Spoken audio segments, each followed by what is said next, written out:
Hello မင်္ဂလာပါရှင်။နော်ရပဲဖြစ်ပါတယ်။နော်ရနောက်ပိုင်းမှာပေါ့နော်တတိထားမိတာလေးကို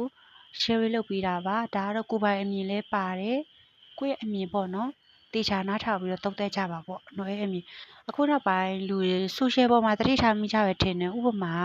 လူတယောက်တက်တော့ပေါ်မှာနာမည်ကြီးသွားတယ်ပေါ့နော်။လူသိများသွားတယ်ဥပမာကနေနဲ့ခိုးရိုက်ခံလိုက်ရတာတို့ဘာတို့ညာတို့ပေါ့နော်။ဥပမာနော်ရဲ့ဘိုင်နေတော့မတက်တော့ဘူးပေါ့နော်မကောင်းဘူးဖြစ်မှာဆိုလို့တတိထားမိတာပေါ့နော်ဥမာကိုက်ဥမာကိုကွာကိုကနာမည်ကြီးခါစားတော့သိတယ်မလားကို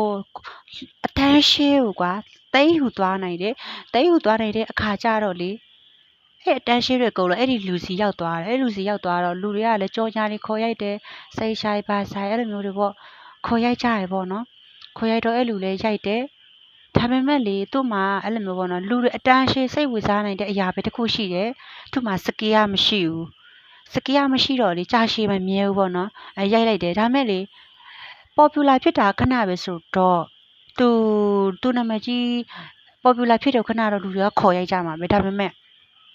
သူ့မှာစကေးဆက်တွေမရှိဘူးဘာလို့ဘိုက်ကဲရမလဲရေရှည်မသွားနိုင်ဘူးပေါ့နော်လူတွေကစစဘိုက်ကြတော့ popular ဖြစ်တဲ့သူသဘောကျရဆိုမဲ့နောက်ပိုင်းမှာ quality ရှိတဲ့သူတွေကပဲပို့ပြီးတော့ကြံ့သွားတယ်ဆိုတာပေါ့နော်ဒါတွေကအဖြေပဲပေါ့နော်စဉ်းစားကြည့်ပါအခုနောက်ပိုင်းတတိလည်းထားမိကြမှာပေါ့ social media ဥပမာနာမည်နဲ့ကြီးသွားကြော်ညာခေါ်ရိုက်လိုက်တယ်ဘာတို့ညာတို့ပေါ့ဒါပေမဲ့